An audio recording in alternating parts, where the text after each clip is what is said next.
Supercrack Estrella presenta. El telescopio James Webb capta unas misteriosas señales del planeta del infierno a 40 años luz. Ubicado en una proximidad increíblemente cercana a su estrella, a una distancia que es menos del 2% de la que separa a la Tierra del Sol, 55 Cancrie completa su órbita en tan solo 17 horas. Durante casi 2 décadas, los astrónomos se han encontrado perplejos ante las misteriosas señales emitidas por la primera supertierra detectada, conocida como 55 Cancrie. Este distante mundo, localizado a unos 40 años luz de nosotros, fue descubierto en 2004 y es aproximadamente 8 veces más grande que nuestro planeta. Lo que hace a 55 Cancrie verdaderamente intrigante no son sus temperaturas abrasadoras, que alcanzan los 3498 grados Celsius en la superficie, ni su paisaje compuesto por lava y diamantes. Una señal de luz que llega a la Tierra, la cual forma un pequeño eclipse cuando el planeta se desplaza detrás de su estrella. Sin embargo, esta señal no siempre es constante. A veces, desaparece repentinamente. Este planeta emite misteriosas señales intermitentes de luz desde su interior, una especie de código Morse, una comunicación quizás, o una extraña forma de vida. Y no fue hasta el 2004, cuando el telescopio Spitzer encontró y observó un planeta muy extraño. Hablamos de 55 Cancrie, un exoplaneta a unos 41 años luz de nuestro planeta hacia la constelación de Cáncer. Su tamaño es similar al de Neptuno, pero esta orbita una estrella casi del mismo tamaño del Sol, llamada Copérnico.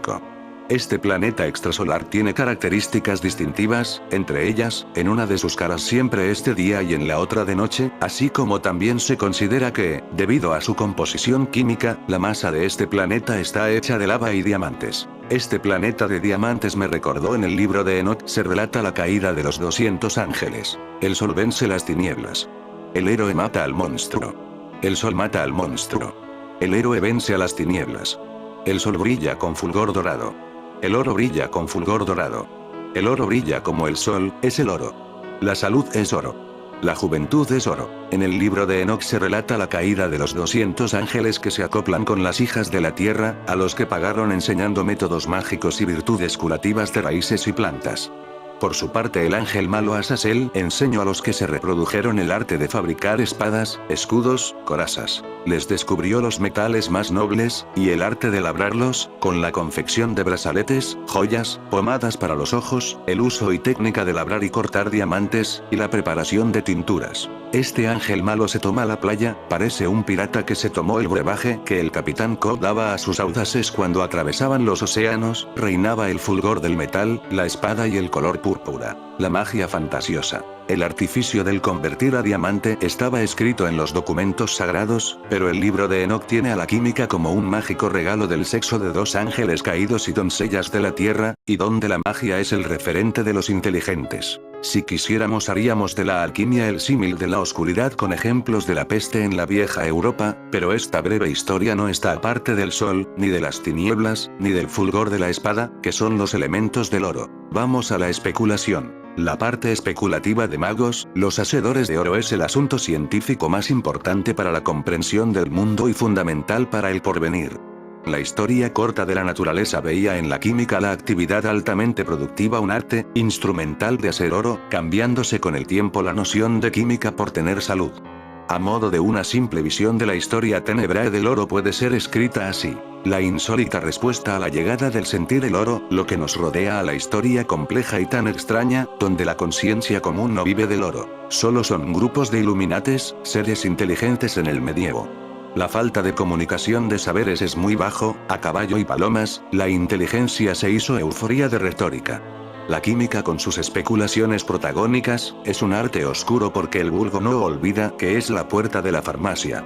Nada más, se desconoce a Demócrito más antiguo en el tema. La misma ignorancia que ha hecho que nunca más se siga la noción antigua que une química a astrología, por ello no aceptan muy temprano en el tiempo al astrólogo Firmicus Maternus, que en su tratado tiene una tercera parte con el título de Influencia de la Luna sobre Saturno, donde señala la situación astral que predestina a los que nacieran en esta constelación, los verdaderos Ientiam Alchimae, un sueño químico de una salud de oro vista en las estrellas. La química se creía inventada por los árabes en la interpretación de Johannes Angelus, en su libro Opus Astrolabi, 1488.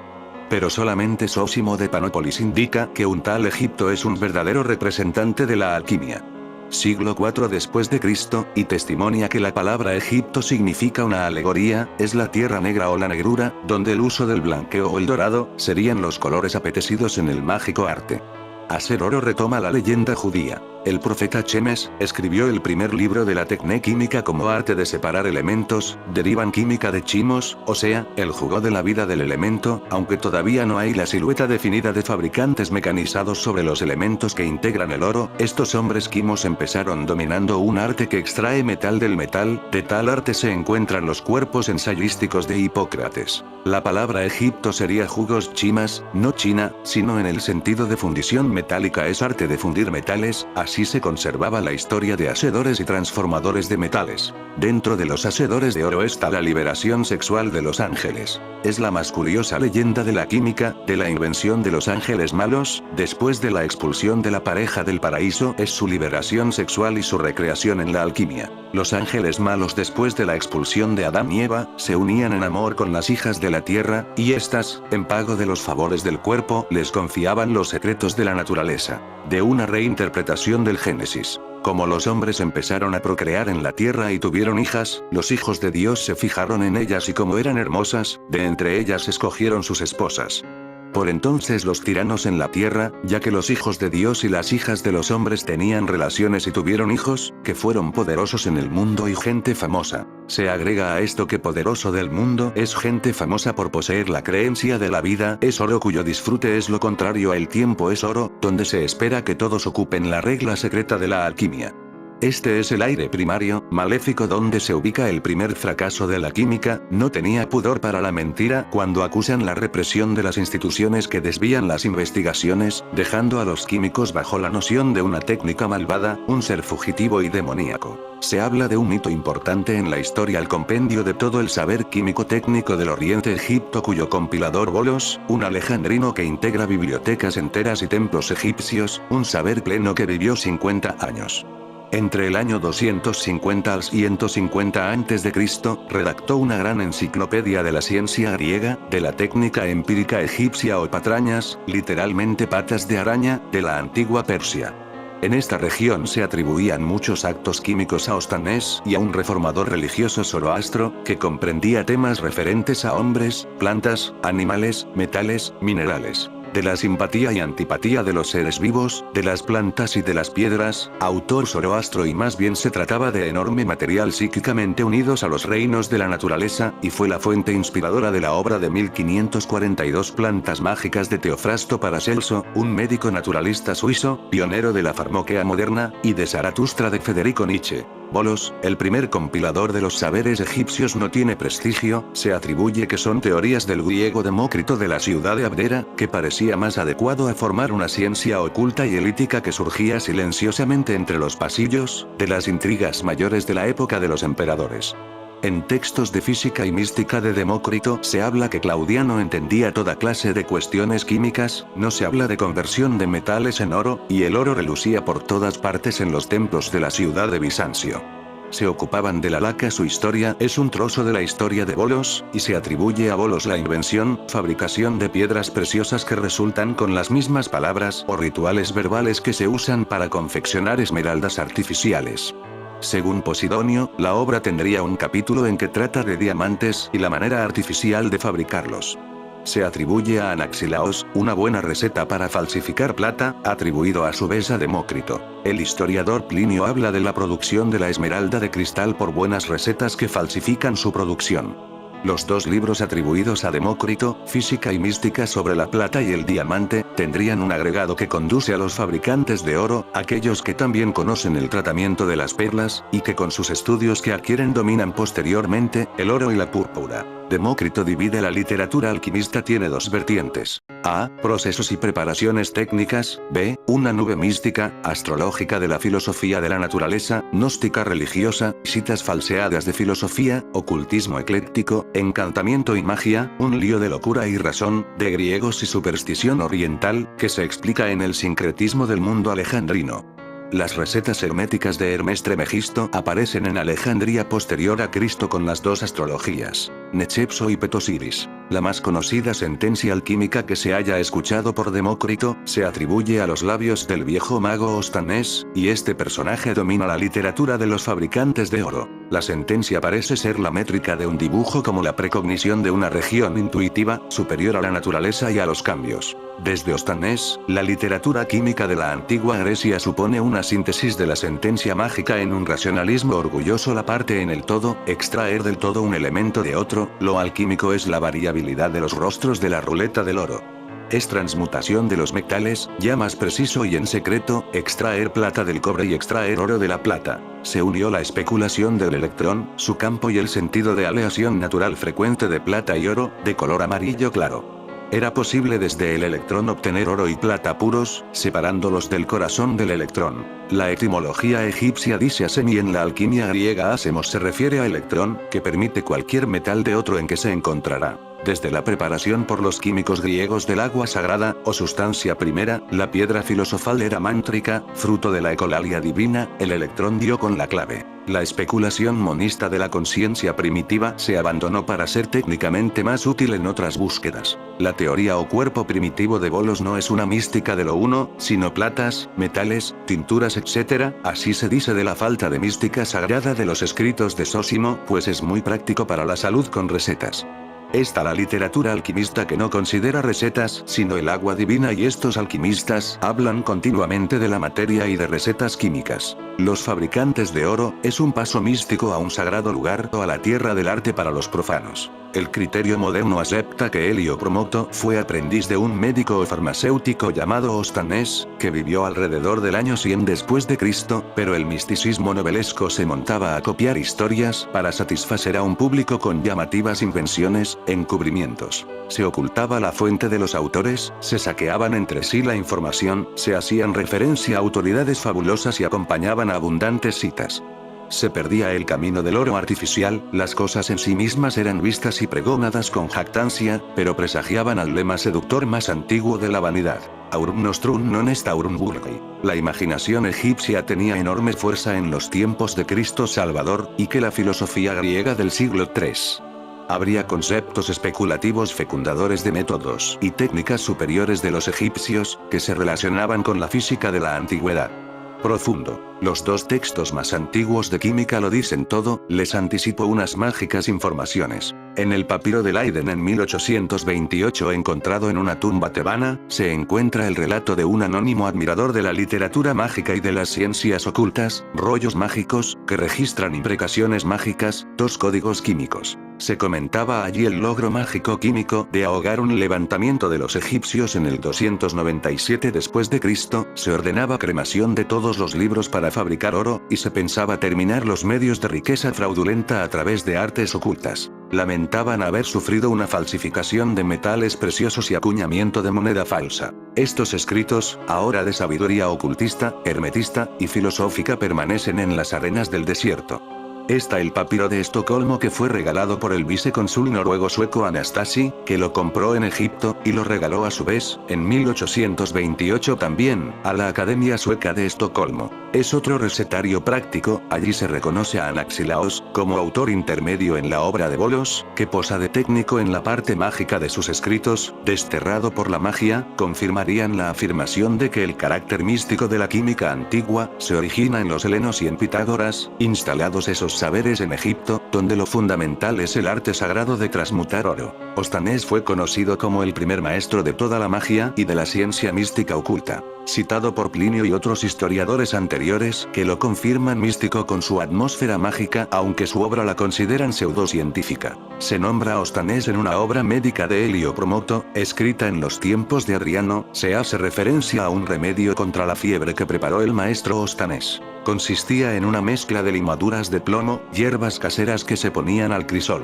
Los autores alquimistas que hablaban en los textos con claridad eran castigados, pero se sitúa la historia primera de Demócrito Bolos, llamada la Enciclopedia Magnífica, se ocupaban del hombre y sus enfermedades, de las plantas y de los animales. No se refieren a naturaleza inorgánica, sino a los metales, diamantes, perlas, tinturas, y aquello que se mira como técnica, y sin aspecto místico, tiene su contrapartida en la superstición visión oriental sobre quedar maravillado por las piedras preciosas. Desde la aceptación de la teoría de los 4 elementos de Empédocles, su misterio primordial está en los brazos tatuados con la serpiente egipcia. De este símbolo se concebía la unidad de toda la materia con el convencimiento de la codificación, sustancia primera, origen que puede transformar secretamente el fuego en aire, el aire en agua, de agua pasar a tierra, y en otro orden, de cobre a plata, de plata a oro. Los ángeles caídos crearon toda esta sabiduría en la tierra, quemaron la biblioteca de Alejandría para esconder todos estos secretos, pero se llevaron a Roma las partes más importantes a Roma, quedando depositadas en los archivos secretos del Vaticano que tienen todo este conocimiento secreto. El poder en el mundo no está en las armas o en el dinero, el que tiene el conocimiento tiene el poder del mundo, y ese conocimiento lo tiene el Vaticano. No es de extrañar que el infierno sea un lugar credo también de diamantes. 1985 World Science levantó secreto mensaje llamaradas solares. 9 de agosto 1973 Los astronautas Skylab 2 extraño mensaje el sol es el infierno. Durante la tercera y última misión tripulada Skylab 4, 19 de diciembre de 1973, mostrando una espectacular llamarada solar que se extiende más. Hace unos años bajo el sello Top Secret USA guardaba una información sensacional. El 9 de agosto de 1973 los astronautas de la nave espacial Skylab 2 transmitieron un mensaje que sorprendió a todos los empleados del Laboratorio de Investigación Espacial de los Estados Unidos. Decía: el infierno está en medio del sol, vemos la quema de los muertos, vemos el infierno. La conexión se interrumpió durante unos segundos y luego los astronautas siguieron con los datos habituales para el vuelo, como si antes de eso no hubiera habido un mensaje tan extraño. Durante 16 años los expertos de la NASA han negado todos los rumores sobre este evento, pero en 1985 la revista estadounidense World Science levantó el velo del secreto. El increíble mensaje de la tripulación de Skylab 2 se publicó y aterrorizó a la gente. En agosto de 1973 los astronautas a bordo de la nave espacial exploraron las llamaradas solares usando un espectroheliógrafo que registraba todos los cambios en la superficie solar. Durante esta observación una explosión de gran poder ocurrió en el cuerpo celestial. Desde las profundidades del Sol salió una llamarada gigantesca de fuego que llegó a 800.000 kilómetros de alto, algo increíble, y de repente ante los ojos de los observadores aturdidos, la corriente líquida de gas se congeló durante 70 segundos, el dispositivo registró una visión de pesadilla, cientos de miles de rostros humanos agotados por la tortura en llama eterna aparecieron en esta columna de fuego. Inicialmente los astronautas pensaron que era una alucinación, pero los rostros eran muy claros. Los astronautas vieron lo que en opinión de los ateos no existe: el infierno.